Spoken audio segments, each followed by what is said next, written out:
तो बच्चों अभी तक हमने इंट्रोडक्शन ऑफ ट्रिग्नोमेट्री के 3 पार्ट्स कवर कर लिए हैं, जिसके अंदर मैंने आपको कुछ बेसिक टर्म्स और बेसिक फॉर्मूलाज को एक्सप्लेन किया है। जिसके अंदर अब मैंने आपको ट्रिग्नोमेट्री रेशियो एक्सप्लेन किया है, रेसिप्रोकल रिलेशन एक्सप्लेन किया है, क्वोशेंट रिलेशन एक्सप्लेन किया है। अब मैं आपको कुछ बेसिक आइडेंटिटीज़ जो हैं, जो कि कुछ बच्चों के लिए टफ होती हैं, उनको एक्सप्लेन करने वाला हूँ, तो उनको ध्यान से देखिएगा। चलिए मैं एक बार स्टार्टिंग से आपको एक शॉर्ट रिवीजन दे देता हूँ। इस पार्ट के अंदर हमने सबसे पहले पढ़ा था ट्रिग्नोमेट्री के डेफिनेशन के बारे में।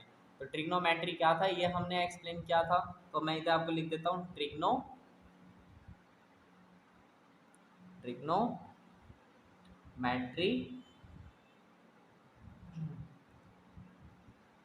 मैट्रिक रेशियोज के बारे में हमने पढ़ा था, ट्रिग्नोमेट्रिक रेशियोज के बारे में। तो ट्रिग्नोमेट्रिक के डेफिनेशन सबसे पहले हमने डिस्कस किया था। और ट्रिग्नोमेट्रिक डेफिनेशन डिस्कस करने के बाद हमने क्या पढ़ा था, मैं इधर ट्रिग्नोमेट्रिक लिख देता हूँ। ट्रिग्नोमेट्री के बाद हमने ट्रिग्नोमेट्री के डेफिनेशन के बाद हमने ट्रिग्नोमेट्री रेशियो के बारे में डिस्कस किया था। तो मैं ट्रिग्नोमेट्री रेशियो को TR लिख देता हूँ। ओके, तो हमने ट्रिग्नोमेट्री रेशियो डिस्कस किया। फिर ट्रिग्नोमेट्री रेशियो को हम 2 पार्ट में डिवाइड कर सकते हैं। एक तो relation between trigonometry and trigonometric ratio, तो हम इसको 2 पार्ट में डिवाइड कर देंगे, जिसमें से जो एक पार्ट है, फर्स्ट पार्ट है, ये जो पार्ट्स हैं इनको हम 2 सेक्शन में ऐसे करके ड्राइव करके पढ़ेंगे, जिसमें एक है रेसिप्रोकल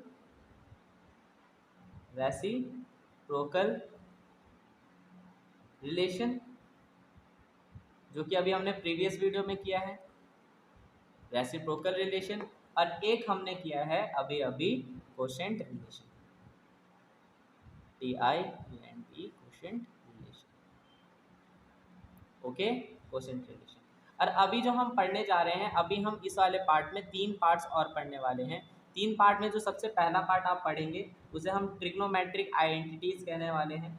इस ट्रिग्नोमेट्रिक आइडेंटिटीज़ को आपको बहुत ही ध्यान से लर्न करना है। ट्रिग्नो आइडेंटिटी लिख देता हूँ मैं आपको शॉर्टकट में, आइडेंटिटीज़। ये ट्रिग्नो आइडेंटिटीज़ जो हैं वो बहुत ही कॉमन आइडेंटिटीज़ है, जो आपको कंपलसरी है, आपको सारे याद होने चाहिए। अगर वो याद नहीं होंगे तो कुछ प्रॉब्लम हो सकती है आपको क्वेश्चन करने में, हो सकता है आप क्वेश्चन ही सॉल्व ना कर पाए। तो ट्रिग्नो आइडेंटिटीज़ हम अभी सॉल्व करेंगे। और एक है trigno ratio of complementary angle. तो आपको trigno ratio of complementary angle का भी रिलेशन पढ़ना है। इसको मैं लिख देता हूँ, ट्रिग्नो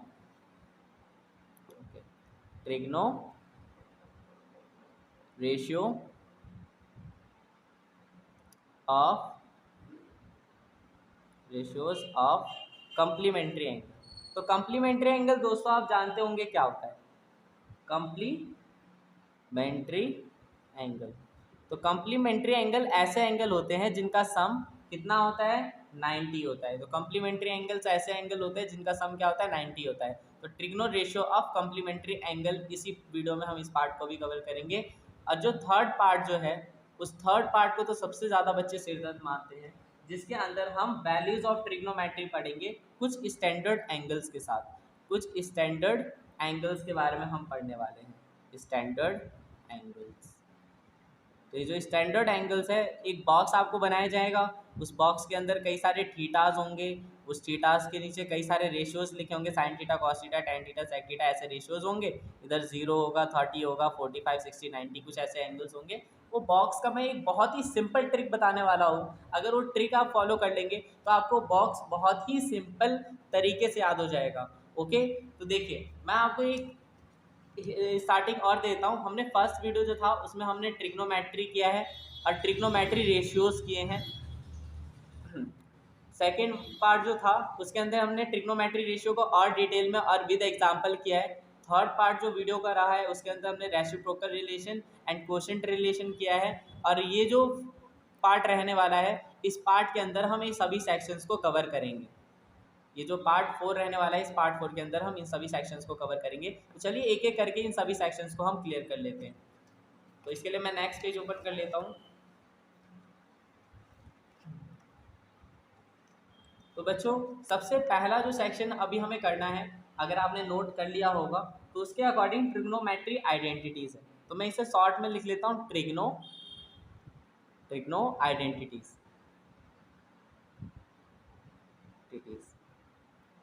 तो ट्रिग्नो आइडेंटिटीज में आपको क्या क्या पढ़ना है, आपको एक फॉर्मूला पढ़ना है साइन स्क्वायर थीटा का, sine square theta plus cos square theta is equals to 1। बच्चों मैं यहाँ पे ऑलरेडी आपको एक चीज़ बता देना चाहता हूँ, कुछ 3 फार्मूले होने वाले हैं टोटल। उन 3 फार्मूले को मैं आपको ड्राइव करके दिखा देता हूँ, आपके लिए ईजी रहेगा उन्हें याद रखना। आप इसी फार्मूले को 2 बार और लिखें, sine square theta plus cos square theta is equals to 1। Okay, और फिर इसी फॉर्मूले को आप एक बार और लिखें, sine square theta plus cos square theta is equals to 1। Okay, सबसे पहला तो हम जानते हैं कि ये खुद एक आइडेंटिटी है, इसको तो आपने एज इट इज लर्न करना है। लेकिन जो सेकंड वाला है उसको कैसे हम ड्राइव कर सकते हैं, तो सेकंड वाले फॉर्मूले में आप क्या करें, जो भी देखें, जो भी टर्म आपको दिखे उन सबको साइन स्क्वायर थीटा से डिवाइड कर दें। साइन स्क्वायर थीटा, इसको भी साइन स्क्वायर थीटा से डिवाइड कर दें आप, और इस 1 को भी साइन स्क्वायर थीटा से आप डिवाइड कर देंगे। बहुत ही सिंपल है, सभी को साइन स्क्वायर थीटा से डिवाइड कर देंगे। तो अगर आप इसको कट करेंगे तो आंसर 1 आएगा, न्यूमिनेटर डिनोमिनेटर सेम होता है तो कट के होके आंसर 1 आ जाता है। ओके, तो आप 1 का 1 लिख लें आप यहाँ पे, plus cos square theta upon में टेन स्क्वायर थीटा को आप क्या लिख सकते हैं, बिल्कुल सही कहा आपने, कॉट स्क्वायर थीटा आप इसको करके लिख सकते हैं। आपने एक फॉर्मूला पढ़ा था थोड़ी देर पहले, अभी याद करिए आपने पढ़ा था कि कॉस थीटा अपॉन में sine theta is equals to 1 होता है। ऐसा मैंने आपको कोसेंट रिलेशन में बताया था, जो कि इससे प्रीवियस वीडियो है, उसके अंदर मैंने आपको एक फॉर्मूला बताया था कि कॉस थीटा अपॉन में sine theta is equals to क्या होता है, कॉट थीटा। कोसेंट रिलेशन का फॉर्मूला है, ये इंपॉर्टेंट है, इसको याद होना चाहिए आपको। तो देखिए 1 प्लस कॉट स्क्वायर थीटा, इन दोनों को सॉल्व करेंगे तो क्या आएगा, कॉट स्क्वायर थीटा। अब 1 अपॉन में साइन स्क्वायर थीटा क्या होता है, तो कॉसेक स्क्वायर थीटा होता है, बिल्कुल करेक्ट। 1 अपॉन में साइन थीटा का हमने एक फॉर्मूला पढ़ा था अभी थोड़ी देर पहले, क्या पढ़ा था उसको, कॉसेक थीटा करके पढ़ा था प्रीवियस वीडियो में। तो 1 अपॉन में sine theta is equal to cosec theta होता है, तो बिल्कुल 1 अपॉन में साइन स्क्वायर थीटा भी तो कॉसेक स्क्वायर थीटा होगा, क्या समझे। तो इस तरीके से हमने दूसरा आइडेंटिटी भी ड्राइव कर लिया है। दूसरा आइडेंटिटी आपको लर्न करने की जरूरत नहीं, एक याद होगा, दूसरा आप खुद बना लोगे। थर्ड जो है, थर्ड कैसे होगा, आप सेम मैंने बोला था उसी को तीसरे बार लिखें। अब इसको हमने एक बार साइन स्क्वायर थीटा से डिवाइड किया था, अब हम क्या करेंगे, एक और नया फॉर्मूला बनाने के लिए इसको कॉस स्क्वायर थीटा से आप डिवाइड कर दें, इसे भी एंड इसे भी एंड इसे भी। तो साइन स्क्वायर थीटा अपॉन में कॉस स्क्वायर थीटा क्या होता है दोस्तों, तो ये टेन स्क्वायर थीटा होता है, बिल्कुल correct. Plus cos square theta से कॉस स्क्वायर थीटा कट जाएगा तो 1 आएगा, तो आपको प्लस में 1 लिखना है, इज इक्वल्स टू 1 अपॉन में कॉस स्क्वायर थीटा का फॉर्मूला क्या होता है, बिल्कुल सही कहा आपने, सेक स्क्वायर थीटा। तो आपने पढ़ा है ना, 1 अपॉन में cos theta is equals to sec theta. देखो वो आइडेंटिटीज तो याद रहनी चाहिए, अगर वो याद रहेंगी तभी आप इन आइडेंटिटीज को याद कर पाएंगे। तो ये आपको 3 कॉमन आइडेंटिटीज मिल चुकी हैं। कौन कौन सी आइडेंटिटी हो चुकी है, पहली identity sine square theta plus cos square theta is equals to 1, दूसरी identity 1 plus cot square theta is equals to cosec square theta, तीसरी identity tan square theta plus 1 is equals to sec square theta. अगर आप मेरी सलाह माने तो आपको ये सारे फॉर्मूले लर्न कर लेने चाहिए, तीनों फॉर्मूले लर्न कर लेंगे आप, तो आपके लिए सारे क्वेश्चन ईजी हो जाएंगे। मुझे ये लगता है कि आप इसके बाद इन सब में से कोई भी फॉर्मूला भूलने वाले हैं। ये सबसे सिंपलेस्ट तरीका था इस फॉर्मूले को लर्न करने का। तो चलिए अब हम अगला पार्ट कर लेते हैं। अगला जो सेक्शन था, ये जो नेक्स्ट सेक्शन है इसको ध्यान से देखिएगा। ओके, तो अगला जो सेक्शन है वो मैंने आपको बताया था trigonometric ratio of complementary angle वाला। तो मैंने बताया था कॉम्प्लीमेंट्री एंगल ऐसे एंगल्स होते हैं जिनका सम 90 हो।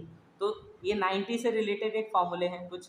पहला फॉर्मूला जो होगा sine, okay, sine 90 minus theta, आपको थीटा की जगह 90 माइनस थीटा लिखना है, इज इक्वल्स टू क्या होगा, इज इक्वल्स टू होगा कॉस थीटा। सेकेंड फॉर्मूला होगा tan 90 minus theta, tan 90 minus theta is equals to cot theta. Okay, and third formula जो होगा वो क्या होगा, sec 90 minus theta is equals to cosec theta. आपको ये 3 फॉर्मूले लर्न करने हैं, इन्हीं 3 फॉर्मूले से आप बाकी फॉर्मूले ड्राइव कर सकते हैं। फॉर एग्जांपल जैसे कि मान लीजिए मुझे फोर्थ फॉर्मूला ड्राइव करना है, तो फोर्थ फॉर्मूला कैसे होगा, मैं इसी कॉस थीटा की वैल्यू फाइंड करना चाहता हूँ। Cos theta is equals to क्या होगा, सो साइन नहीं, cos 90 minus theta, I am sorry, cos 90 minus theta आपको लिखना है यहाँ पे। तो कॉस 90 माइनस थीटा अगर आप करेंगे तो इज इक्वल्स टू आएगा साइन थीटा। ओके, बिल्कुल सेम मैनर में अगर आप कॉट 90 माइनस थीटा लिखेंगे तो आप बिल्कुल सही गैस कर रहे हैं। Cot 90 minus theta is equals to क्या होगा, बिल्कुल करेक्ट, टेन थीटा होगा। और इसके बाद जो सिक्स है, सिक्स फॉर्मूला वो होगा सेक 90 माइनस थीटा था तो आपको उसका ऑपोजिट लिखना है। Sec 90 minus theta is equal to cosec theta था तो आपको कॉसेक 90 माइनस थीटा लिखना है। Cosec 90 minus theta is equals to क्या होगा, इज इक्वल्स टू होगा सेक थीटा। ओके, एक चीज़ मैं आपको अलग से आज बता दूं, आगे चल करके एक्सरसाइज में आपको उससे रिलेटेड एक क्वेश्चन भी फेस करने को मिलेगा कि ये जो साइन थीटा है क्या ये एक ही पार्ट है या फिर ये साइन थीटा अलग है, साइन अलग है और थीटा अलग है, ये दोनों अलग अलग है, बीच में मल्टीप्लाई लग जाए तो नहीं, ये वाला जो तरीका है गलत है। आपको कौन सा तरीका फॉलो करना है, आपको सिर्फ ये फॉलो करना है, साइन थीटा एक ही है, ये एक ही टर्म है, sign theta cos theta tan theta वो सब सिंगल टर्म्स होते हैं, कॉट थीटा भी सिंगल टर्म है। अभी तुम यहाँ थीटा मत लगाना, थीटा तो ऑलरेडी ये है ना तो आपको यहाँ थीटा के लगाने की जरूरत नहीं है। तो इस तरीके से आपने 6 फार्मूले देख लिए, ये 6 आइडेंटिटीज आपको याद होने चाहिए। 6 के 6 आइडेंटिटीज याद रहेंगी तो ही आगे आपको मजा आएगा क्वेश्चंस को सॉल्व करने में। अब एक लास्ट जो बॉक्स रह रहा है उस बॉक्स को हम देख लेते हैं। मैं आपको एक ट्रिक बताने वाला था उस बॉक्स को सॉल्व करने का, तो उस बॉक्स को हम सॉल्व कर लेते हैं।